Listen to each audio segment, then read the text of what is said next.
اور جب خدا نے فرمایا بلغ پہنچائیے کیا ما انزلہ جو آپ پر نازل کیا جا چکا ہے، کب؟ جو پیغام شب معراج آپ کو منتقل کیا گیا۔ فلسفہ معراج دو چیزیں، ایک علی اور علی کے بیٹوں کی ولایت کا پیغام، دوسرے ولایت معصومین کے محافظہ کے نور کو ختمی مرتبت کی طرف منتقل کرنا، نور سیدہ کو منتقل کرنا۔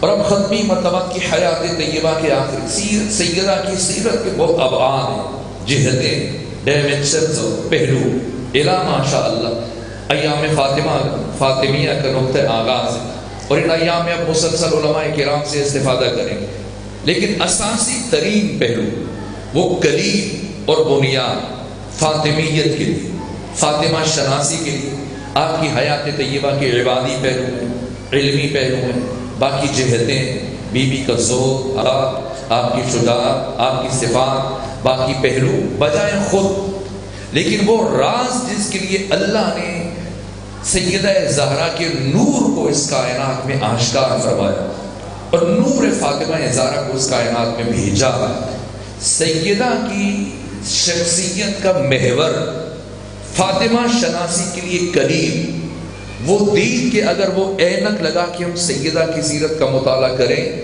تو بی بی کی شخصیت کے ابعاد کی الف با سمجھنے میں کامیاب ہو سکتے ہیں۔ وہ محور، وہ اساس، وہ قریب، وہ بنیاد خود سیدہ کی سیرت سے جو آیا ہوتا ہے۔ ایک مرتبہ بیماری کی کیفیت میں جب بخار ہے اور کانپتے ہاتھوں سے سیدہ چکی چلا دی اور پھر اٹھی، ٹھنڈے پانی سے وضو کیا بخار کی کیفیت میں اور نماز کے لیے کھڑی، اور مولا تک کیا نے کہا نبی صاحب مجھے کہہ دیا ہوتا، بچوں میں سے کسی سے کہہ دیا ہوتا، آپ نے بیماری کی حالت میں ٹھنڈے پانی سے وضو کیا اور بیماری کی کیفیت میں آپ نے چکی پیسی تو کیا جواب دیا؟ کیا دین سیدہ زہرا علی کو کس نگاہ سے دیکھتی، امام حسن کو کس نگاہ سے دیکھتی، امام حسین کو کس نگاہ سے دیکھتی؟ فرمایا امیر المومنین میں ٹھنڈے پانی سے وضو کر کے جائے نماز پر کھڑی ہوئی اس لیے تاکہ اپنے پروردگار سے گفتگو کر سکوں، اور پھر اس بیماری کی کیفیت میں اس لیے چکی پیستی رہی تاکہ اولیاء خدا کی خدمت کر سکوں۔ یہ دین فاطمہ، فاطمہ کی شخصیت کا محور توحید حق تعالی اور علی اور علی کے بیٹوں کی ولایت کا تحفظ۔ یہ پیغام میں مختصر، چونکہ گفتگو بہت تاخیر سے شروع ہے اور سینے میں سگت نہیں، انتظار کروں کہ بعد میں پڑھنے والے تشریف لائیں تو میں اپنی چند گزارشات بس عرض کروں، لیکن بی بی کی شخصیت کے جو ابعاد، جو جہتیں، ان میں سے اساسی ترین پہلو، باقی جتنے بھی مراحل بیان کیے جائیں گے آپ کی سیرت کے باب میں وہ فاطمہ شناسی میں ثانوی حیثیت رکھتے ہیں، لیکن وہ مقصد جس کے حصول کے لیے پروردگار نے نور سیدہ کو اس کائنات میں بھیجا اور اپنے سب سے بڑے راز کو آشکار فرمایا، سیدہ زہرا سر عظمی پروردگار حق تعالی کا سب سے بڑا راز کیوں عیاں فرمایا؟ در حالی کہ سر اندر سر، راز اندر راز، حق تعالی نے صدیقہ کبریٰ سیدہ زہرا کے نور کو کیوں بھیجا؟ وہ کون سا مقصد ہے جس کا حصول منحصر ہے ذات فاطمہ زہرا کو اس کائنات میں بھیجنے میں، کہ اگر اللہ فاطمہ زہرا کو اس کائنات میں نہ بھیجے تو کبھی پروردگار کا وہ ہدف اور مقصد حاصل نہیں ہو سکتا۔ وہ مقصد ان 14 کی ولایت ہے اور علی کے بیٹوں کی امامت، قیادت، سیادت، رہبری اور ولایت، یہاں تک کہ ختمی مرتبہ کی زندگی سے صرف 4 مہینے باقی اور تہجد میں مصروف، اس دوران وحی ہوئی اور خدا نے فرمایا بلغ پہنچائیے، اور کیا تحدید آمیز ہے، 99 القاب ہیں پیغمبر کے جو پروردگار نے قرآن میں ذکر کیے، کبھی طٰہٰ کہا، کبھی یاسین کہا، کبھی مزمل کہا، کبھی مدثر کہا، کبھی فرمایا کمبل کے اوڑھنے والے، کبھی فرمایا کملی کے اوڑھنے والے، کبھی فرمایا حسین زلفوں والے، کبھی دیگر القابات سے یاد کیا، لیکن کوئی لقب نہیں، منصب سے خطاب کیا، نام سے بھی خطاب نہیں کیا ہے۔ 4 مرتبہ اس میں محمد قرآن میں آیا، 1 مرتبہ اس میں احمد قرآن میں استعمال ہوا، لیکن نہ نام نہ لقب، منصب سے خطاب کیا، نبی بھی نہیں کہا۔ یہ نہیں فرمایا یا ایھا النبی، فرمایا یا ایھا الرسول۔ نبی اور رسول فرق یہ کہ نبی پر بھی وحی نازل ہوتی ہے، رسول پر بھی وحی نازل ہوتی ہے، لیکن نبی پر وحی کو پہنچانا واجب نہیں، رسول پر وحی کی تبلیغ بھی واجب ہوگی۔ اور 1,24,000 انبیاء میں سے صرف 313 رسول ہیں۔ کتنے نبی؟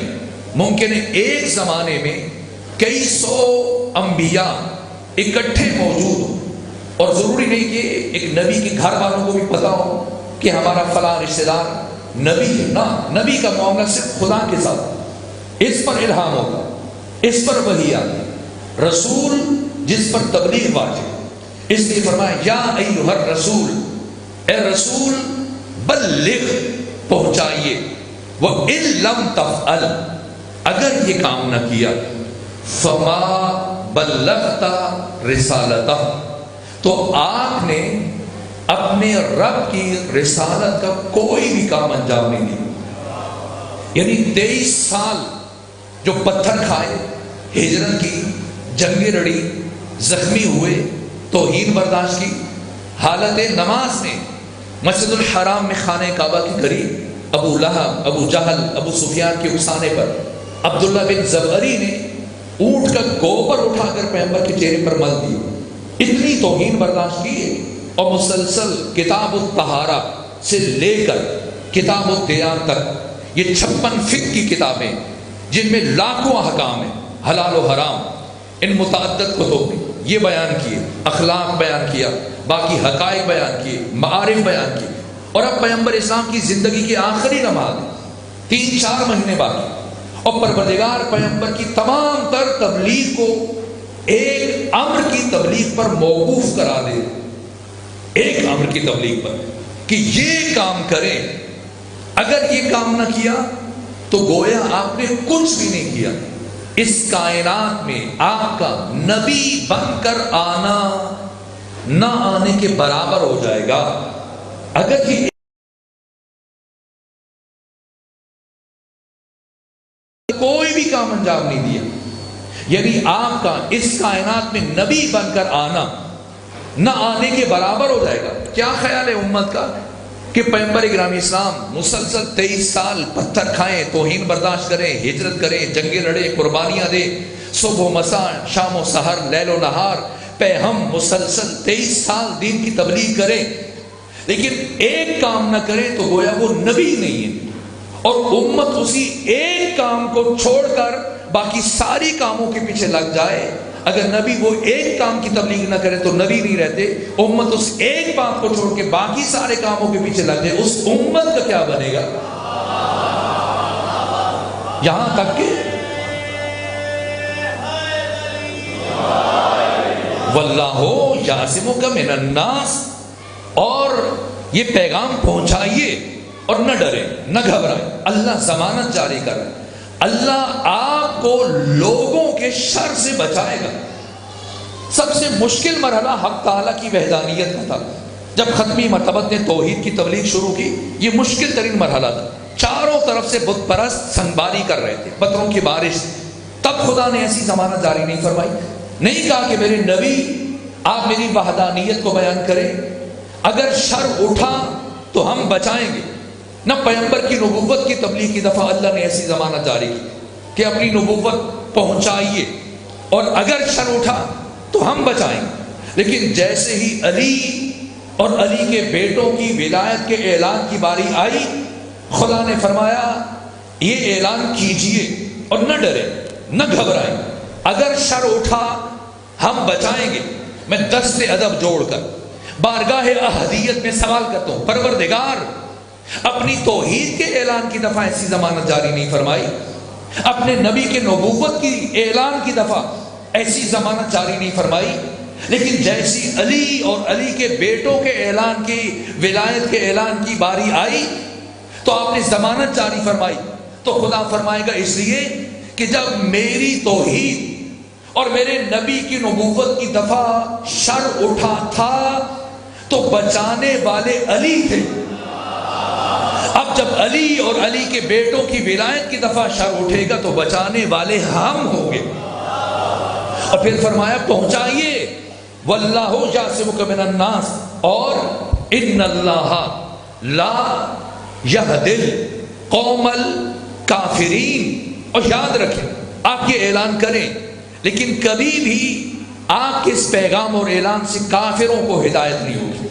ہم سمجھتے ہیں صرف توحید کا منکر کافر ہے، نبوت کا منکر کافر ہے، نہ جب علی اور علی کے بیٹوں کی ولایت کے اعلان کی بات ہو رہی ہے تو جو علی اور علی کے بیٹوں کے مقابلے میں آئے گا اور ان کی دشمنی اختیار کرے گا وہ بھی قرآن مجید کی نگاہ میں کافر ہے، غیر معمولی شخصیت ہے، غیر معمولی شخصیت ہے۔ امام طبرانی جن کی ولادت 260 ہجری میں ہوئی، وفات 360 ہجری میں ہوئی، 100 سال زندگی گزاری اور 100 سے اوپر کتابیں لکھی، امام اہل سنت اور دنیا حدیث میں یکتا روزگار ہے، عظیم الشان محدث، اور معجم الاوسط میں یہ روایت تحریر کی کہ ختمی مرتبت کا ایک صحابی ہے جس کا نام ہے حضرت بریدہ اسلمی رضی اللہ تعالیٰ عنہ، کہ ایک مرتبہ یہ پیغمبر کی خدمت میں حاضر ہوئے اور عرض کیا یا رسول اللہ، میں ہر روز آپ کی زبان سے علی کی کوئی نہ کوئی فضیلت سنتا ہوں اور کبھی دن میں کئی مرتبہ آپ کی زبان سے علی سے متعلق بہت کچھ سنتا ہوں،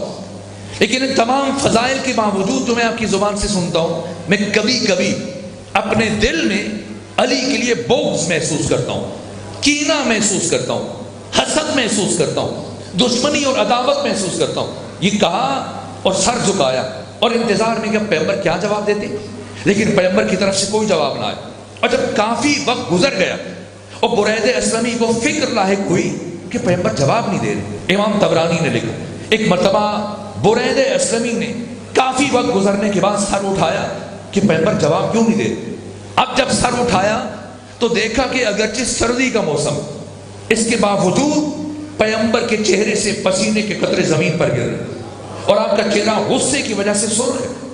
بریدہ گھبرائے، پریشان ہوئے کہ میں نے ایسی بات کہہ دی جس نے ختمی مرتبت کو رنجور کر دیا، دکھی کر دیا۔ گھبرائے، پریشان ہوئے اور دست ادب جوڑ دی، عرض کیا یا رسول اللہ مجھ سے غلطی ہوئی، آپ اللہ کے نبی، مجھے معاف کر دیجیے۔ لیکن دیکھا کہ غلطی کے اعتراف کے باوجود پیغمبر نے کوئی جواب نہیں دیا، کوئی جواب نہیں دیا اور پیغمبر خاموش ہے، یہاں تک کہ برید اسلمی نے خیال کیا کہ بات غلطی سے آگے بڑھ چکی۔ عرض کیا یا رسول اللہ مجھ سے گناہ ہوا، آپ اللہ کے نبی ہیں، مجھے معاف کر دیجیے۔ لیکن دیکھا کہ اعتراف گناہ کے باوجود پیغمبر اسلام نے کوئی جواب نہ دیا۔ اب برید اسلمی سوچ میں اور فکر میں گرفتار ہوئے اور کچھ وقت گزرنے کے بعد جب کچھ سمجھ میں نہ آیا تو ایک مرتبہ آگے بڑھے، عرض کیا یا رسول اللہ ہاتھ بڑھائیے، میں آپ کے ہاتھ پر دوبارہ اسلام کی بیعت کرتا ہوں۔ اور امام طبرانی نے لکھا عجیب یہ ہے کہ پیغمبر اکرام اسلام نے یہ سن کر اپنا ہاتھ آگے بڑھا دیا۔ کیا مطلب؟ یعنی پیغمبر کی نگاہ میں علی ابن ابی طالب کا دشمن کافر ہے۔ اب سمجھے کہ پروردگار کیا ارشاد فرما رہے ہیں۔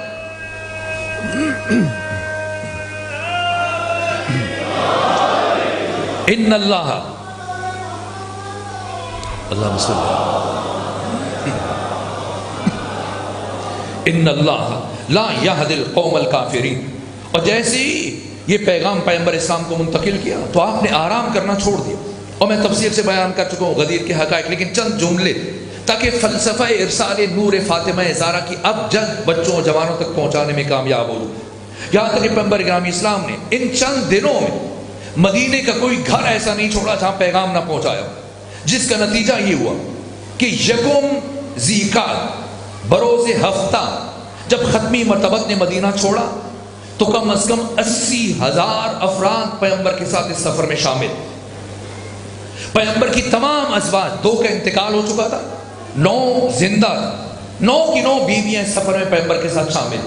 امام حسن، امام حسین، زینب صغریٰ، زینب کبریٰ، صدیقہ کبریٰ سیدہ زہرا سلام اللہ علیہا، خواہر امیر المومنین ام ایمن، باقی تمام شخصیات، برجستہ ترین صحابہ، بچے، خواتین، بوڑھے، سب کے سب اس سفر میں ختمی مرتبت کے ساتھ شریک ہیں۔ دوسری جانب خود امیر المومنین مدینہ میں موجود نہیں، آپ کو پہلے سے ختمی مرتبت نے یمن بھیج رکھا تھا، مال خدا، مال امام، خمس اور زکوٰۃ کی جمعآوری کے لیے اور دین خدا کی تبلیغ کے لیے۔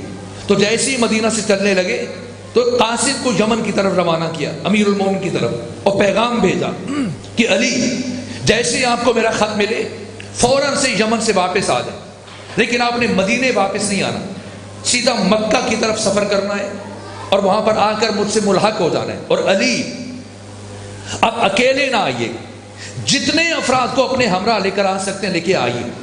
یوں مولا متقیان یمن سے 12 سے 13 ہزار افراد کو اپنے ہمراہ لے کر 5 ذی الحج کو ختمی مرتبت کے ساتھ ملحق ہوئے، جب پیغمبر گرامی اسلام مکہ میں داخل ہو رہے۔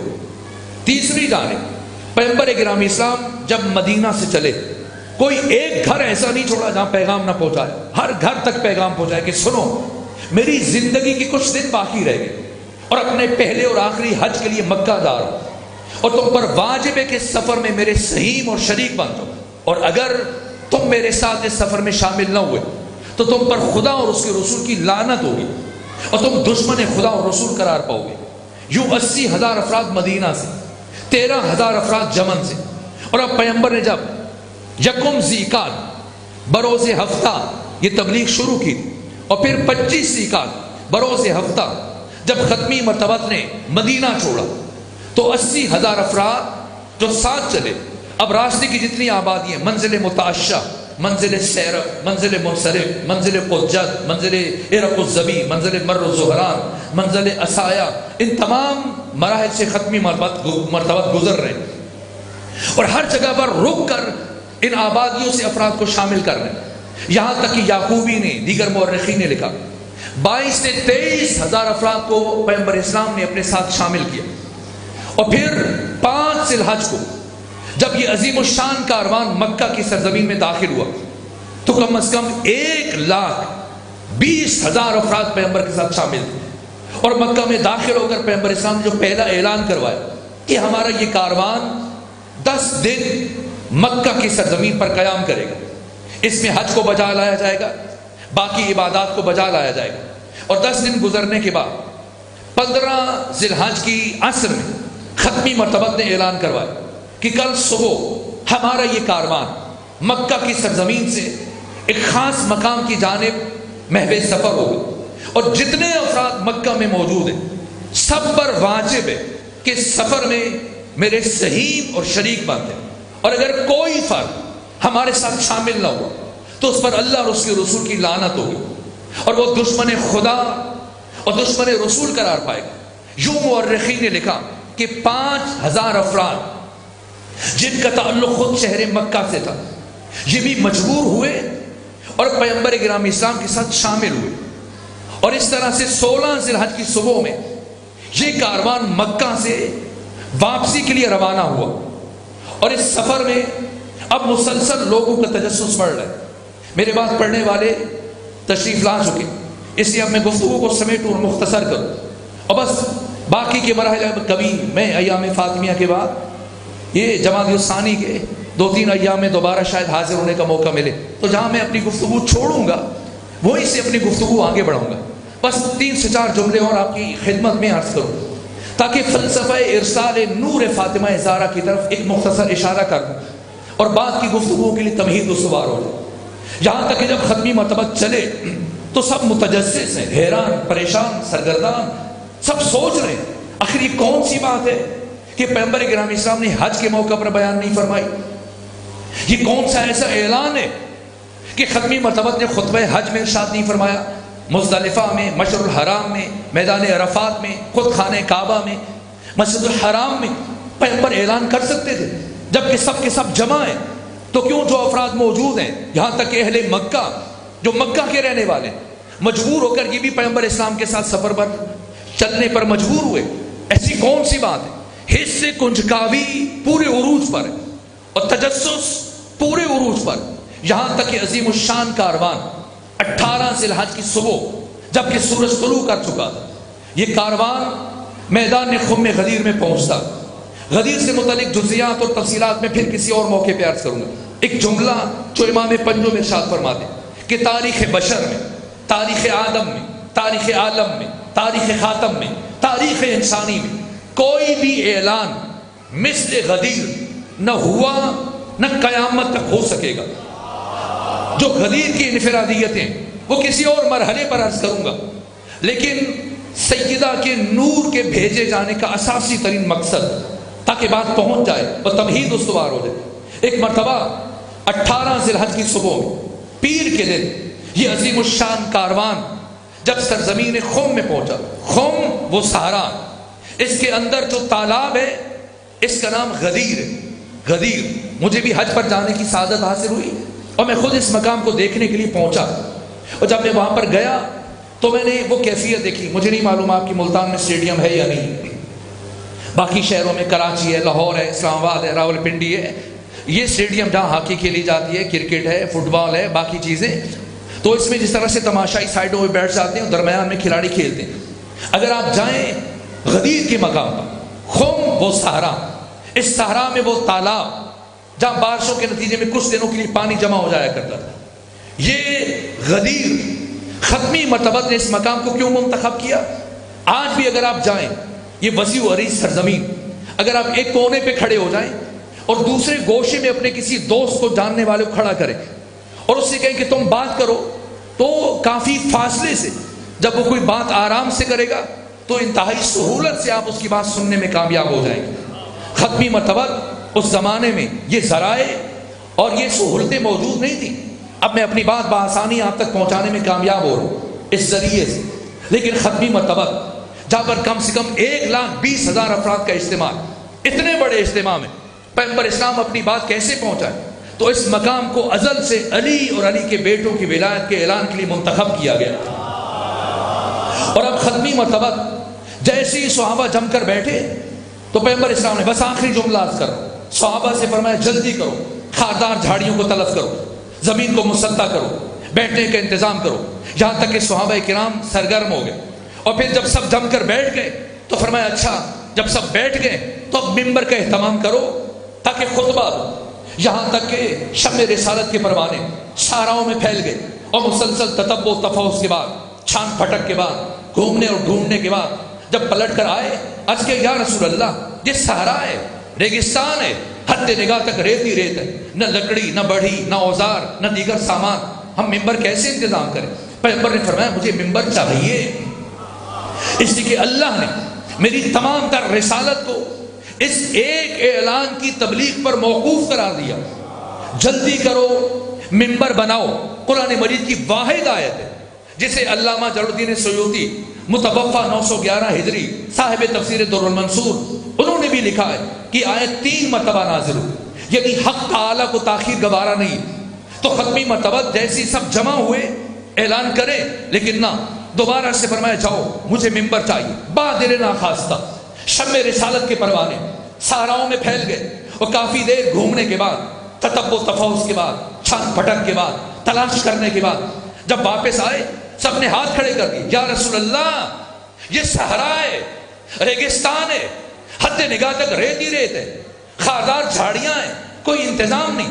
اگر آپ کا اس مقام پر پہلے سے خطاب کا ارادہ تھا تو ہمیں مکہ میں بتاتے، آپ کی نیا ممبر تیار کر رہے تھے، یا کم سے کم ہمیں مدینہ میں بتاتے، آپ کا ممبر اونٹوں پر بار کر کے لے آتے۔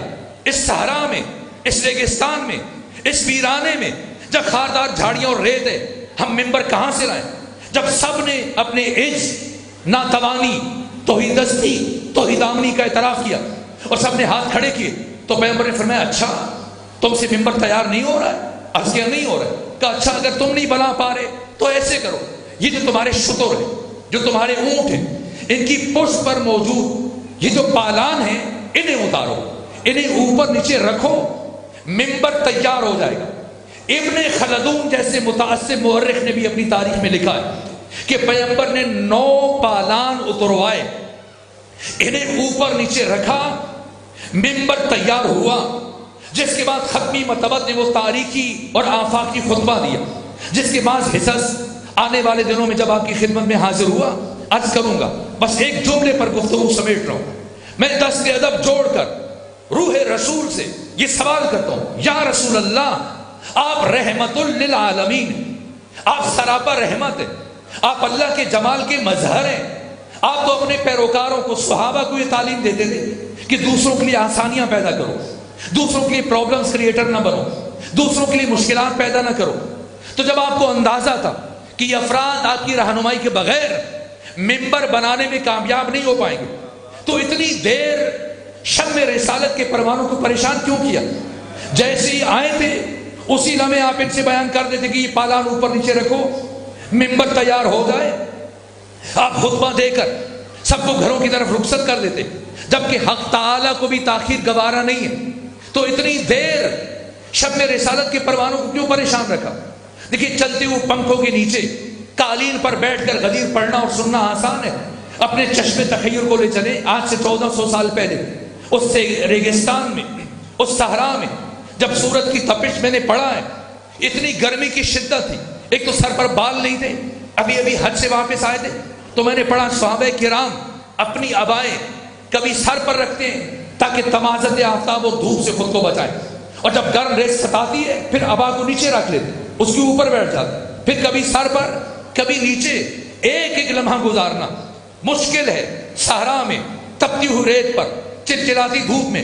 تو آقا جب آپ نے خود یہ ممبر بنانا تھا تو جیسے ہی پہنچے تھے رہنمائی کر دیتے تاکہ اتنی دیر شب رسالت کے پروانوں کو پریشان نہ ہونا پڑتا.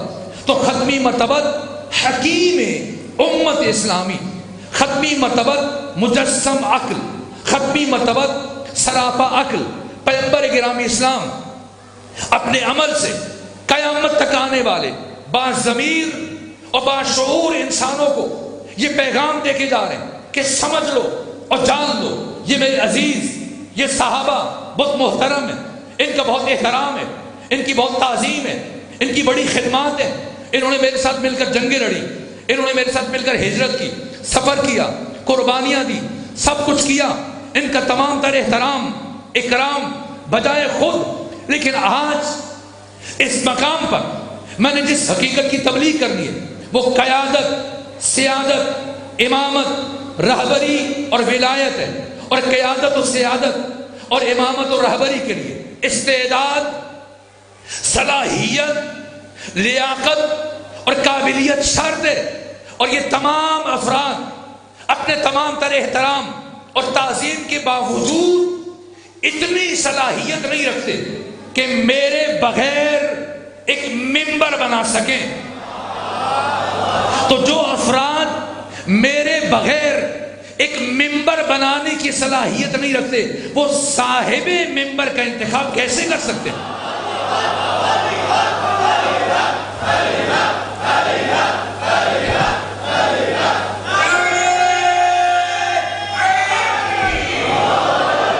اس لیے ممبر بھی میں بناؤں گا اور صاحب ممبر کا اعلان بھی میں کروں گا. یہ غدیر فلسفہ ارسال نور فاطمہ زہرا، یہ تمہیدی جملہ اپنے حافظوں میں محفوظ کر لیجیے، اور جب دوبارہ ملاقات ہو تو یہیں سے بات بڑھائیں گے. بس ایک جملہ مصیبت ہے تاکہ مجلس مکمل ہو جائے. ختمی مرتبت نے علی اور علی کے بیٹوں کی ولایت کا اعلان کیا. بس میں دست ادب جوڑ کے عرض کرتا ہوں، مجھے بتائیے گا کہ پہلے علی کی ولایت کا اعلان پیغمبر نے کیا، لیکن دوسرے علی کی ولایت کا اعلان کون کرے؟ علی زین العابدین کی ولایت کا اعلان کون کرے؟ جس نے اعلان کرنا تھا وہ تو 13 ضربوں سے زیر خنجر شہید ہو. یہ اعلان ثانی زہرا نے کیا. پیغمبر نے علی کی ولایت کا اعلان دو طرح سے کیا، زبان سے اور عمل سے. زبان سے من کنت مولا فہذا علی مولا، اور 23 سال مسلسل تبلیغ کی اور سب سے زیادہ علی کی ولایت کو بیان کیا. اور عمل سے پیغمبر نے علی کو اپنے ہاتھوں پہ بلند کیا. میں نے معتبر ترین تاریخوں میں اور حدیث کی کتابوں میں جو پڑھا، یہ جو عام طور پہ کہا جاتا ہے کہ بازو بلند کیا، نہ، پیغمبر نے خود پیچھے ہٹے، مولا متکیان سامنے لے کے آئے اور اس طرح سے اس مقام سے دونوں ہاتھوں سے پکڑا اور دیر تک علی کو بلند کر کے رکھا. لیکن مجھے بتائیے گا کہ دوسرے علی کی ولایت کا اعلان ثانی زہرا نے کیسے کیا؟ دونوں طرح سے کیا. زبانی اعلان بھی کیا، عملی اعلان بھی کیا. زبان سے اعلان کب فرمایا؟ جب خیموں میں آگ لگی تو عالمہ غیر معلمہ ثانی زہرا 22 برس کے ایک جوان کی بستر کے قریب آ کے کھڑی ہو گئی اور پوچھ رہی ہیں سیدے سجاد بتائیں کیا کریں، جل کے مر جائیں یا بے ردا خیموں سے باہر نکل جائیں؟ مجھے بتائیے وہ بیوی جس سے متعلق خود امام سجاد نے عبید اللہ ابن زیاد کے دربار میں یہ تاریخی جملہ کہا تھا کہ ان عمتی زینب عالمۃ غیر معلمہ، کہ میری پھوپھی زینب عالم ہے غیر معلمہ ہے. اس ساری کائنات میں سوائے اللہ کے میری پھوپھی زینب کا کوئی استاد نہیں ہے. تو کیا سیدہ یہ معمولی مسئلہ نہیں جانتی تھی؟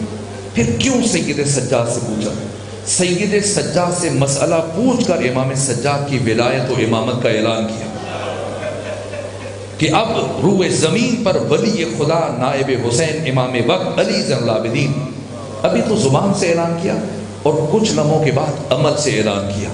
جب جلتے ہوئے خیموں میں یہ 55 برس کی ضعیفہ جلتی ہوئی آگ میں آگے بڑھ کر 22 برس کے جوان کو اٹھا کے باہر لا.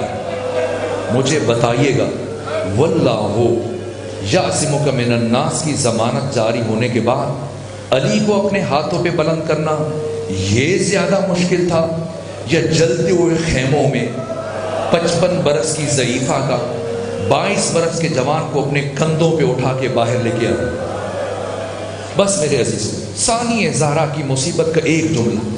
اپنی ماں کے ساتھ خود دربار گئی تھی، لیکن ماں کا دربار جانا اور بیٹی کا دربار جانا کتنا مشکل مرحلہ تھا. میرے عزیزوں، جو میں نے مقتل اور تاریخ کی کتابوں میں پڑھا ہے، ثانی زہرا نے یہ سارا سفر طے کیا. 19 دن مسلسل کربلا سے شام تھا. سارے سفر میں دشمن سے ایک مرتبہ بھی نہیں کہا کہ رک جاؤ، ٹھہر جاؤ.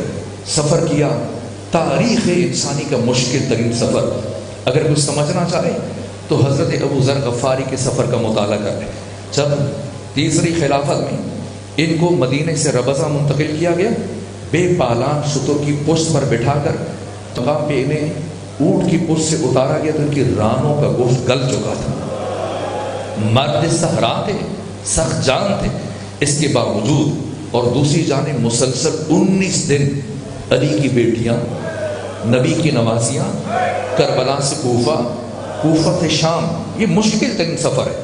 پھر 3 دن ان بیویوں کو شام شہر کے دروازہ پر بٹھایا گیا. 3 مرتبہ سورج کو طلوع ہوتے ہوئے دیکھا، 3 مرتبہ سورج کو غروب ہوتے ہوئے دیکھا. 15 آذانیں سنی اس دوران، اور اس کے بعد پھر درباروں کو سجایا گیا، بازاروں کو سجایا گیا. اور جب بازاروں سے گزارا گیا، جس گلی سے آپ کو گزارا جا رہا تھا، میں بیان نہیں کر سکتا کہ کیا توہین کی جا رہی تھی. کچھ ایسے مصائب ہیں کہ میں نے ساری زندگی میں کبھی بیان نہیں کیا، اور وہ بیان نہیں ہو سکتے کہ کیا کیا گستاخیاں ہوں. کن کن گلیوں سے گزارا گیا، کن کن محلوں سے گزارا گیا، کیا کیا ستم روا رکھے گئے. ہاں بس اجمالاً عرض کروں، جہاں سے گزر رہے تھے اتنے پتھر مارے گئے کہ بیویاں لہو لہان ہو گئی، یہاں تک کہ چلنا مشکل ہو گیا. اس کے باوجود میں نے پڑھا ہے بیوی کوہنیوں کے بل چلی، لیکن رکی نہیں، آگے بڑھتی چلی گئی. اتنے پتھر لگے کہ شام کے رہنے والے ایک صحابی رسول ہیں، سعد ابن سعد الساعدی، یہ کافی عرصے کے بعد جب شام میں داخل ہوئے اور شام کی گلیوں کی دیواروں کو دیکھا، کہنے لگے اہل شام وہ گلیوں میں سوا کرتے ہو؟ کہا گیا نہیں صحابی رسول، یہاں کسی جانور کو ذبح نہیں کیا گیا، ان گلیوں سے محمد و علی کی بیٹیوں کو گزارا. اس کے باوجود ثانی زہرا نہیں رکی، چلتی گئی، آگے بڑھتی چلی گئی. یہاں تک کہ میں نے پڑھا ہے کہ گرم بالٹیوں میں کھولتا ہوا گرم پانی چھتوں سے گرایا جا رہا تھا بیویوں کے سروں پر. یہ مشکل ترین مراحل عبور کیے، لیکن ایک لمحے کے لیے نہیں رکی. ثانی زہرا اس سارے سفر میں ایک مقام پر رکی. یہ کون سا مرحلہ تھا؟ یہ یزید کے دربار کا دربار. زمین پر بیٹھ گئی علی کی بیٹی. ایک مرتبہ سید سجاد آگے بڑھے، پھوپھی اماں گھبرا گئی، پھوپھی اماں پریشان ہیں. فرمایا نہیں سجاد میں نہیں گھبرائی، میں پریشان نہیں ہوں۔ کہا پھوپھی اماں پھر کیوں بیٹھی ہیں؟ کہا سنو سید سجاد، آج سے 20 سال پہلے 40 ہجری میں جب میرے بابا علی کے سر پہ ضرب لگی تھی، اور 20 اور 21 کی درمیانی شب جب میرے بابا علی اپنی اولاد کو وصیتیں فرما رہے تھے، سب سے آخر میں مجھے قریب بلایا تھا، پھر وصیتیں کرتے کرتے مجھ سے کہا زینب بیٹی میری اور قریب آ، پھر میرے کان میں کچھ وصیت کی، جس کے بعد میرے بابا کی شہادت ہو گئی۔ پھر 20 سال مسلسل بنو ہاشم کی خواتین مجھ سے پوچھتی تھی اے ثانیہ زہرا زینب بنت علی، آپ کے بابا علی نے آپ کو کیا وصیت کی تھی؟ میں نے کبھی کسی کو نہیں بتایا۔ سید سجاد آج زندگی میں پہلی مرتبہ آپ کو بتانے لگے۔ میرے بابا علی نے مجھ سے کہا تھا اے بیٹی زینب، تجھے اپنی زندگی ایک دن ننگے سر یزید جیسے شرابی کے دربار میں جانا پڑا، اور بیٹی زینب جب ایسا وقت آ جائے تو گھبرانا نہیں، پریشان نہ ہونا، میں علی وعدہ کرتا ہوں میں آؤں گا تجھے اپنے ساتھ لے کے جاؤں گا۔ سجاد میں تھکی نہیں، سجاد میں گھبرائی نہیں، میں اپنے بابا علی کا انتظار کر رہی ہوں۔ بس میرے عزیزوں کچھ لمحے گزرے تھے یا ثانیہ زہرا یہ کہتی اٹھ کر کھڑی ہوں السلام علیکہ یا امیر المومنین، السلام علیکہ یا ابتا۔ بس میں دست ادب جوڑ کر امیر المومنین کی بارگاہ میں یہ عرض کروں گا آقا آپ نے امام حسین کی شہادت کے موقع پر ایسا وعدہ نہیں کیا کہ میں آؤں گا، یا دوسرے مرحلے پر علی اکبر کی شہادت کا مرحلہ بھی قیامت کا مرحلہ تھا۔ ایسے چند مقامات ہیں جب دیکھا گیا یوں لگ رہا تھا کہ روح زینبی کفن سے اکثر سے پرواز کر جائے گی۔ اس سارے سفر میں ایک ایک مرحلہ قیامت کا تھا، لیکن مولا متقیان نے ایسا وعدہ نہیں فرمایا۔ کیوں یزید کے دربار کے لیے ایسا وعدہ فرمایا؟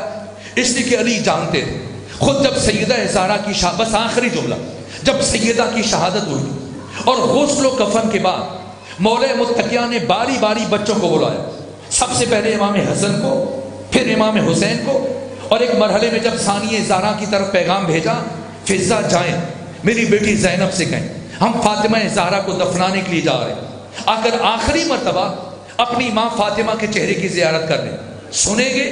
ثانیہ زہرا نے جناب فضہ سے کیا کہا تھا؟ کہ اماں فضہ پہلے بابا سے کہیے وہ حجرے سے باہر تشریف لے جائے، اس لیے کہ جب میں اپنی ماں کی میت پر جاؤں گی مبادا گریاں کرتے ہوئے مجھے میری ردا کا ہوش نہ رہے اور میرے سر سے ردا سرک جائے تو مجھے ایسی حالت میں اپنے بابا کے سامنے جاتے ہوئے شرم محسوس ہوتی ہے۔ ارے جو بیوی 10 برس کی عمر میں اپنے بابا کے سامنے جاتے ہوئے شرم محسوس کر رہی ہے، اللہ جانے ننگے سر یزید جیسے شرابی کے دربار میں کیسے جائے۔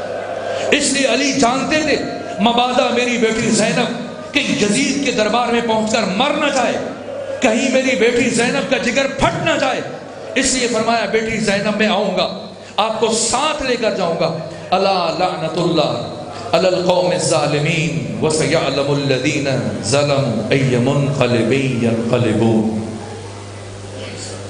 انشاءاللہ 19 جماعت ثانی قبلہ آقا صاحب الہی خطاب کریں گے۔ 19 جماعت ثانی کو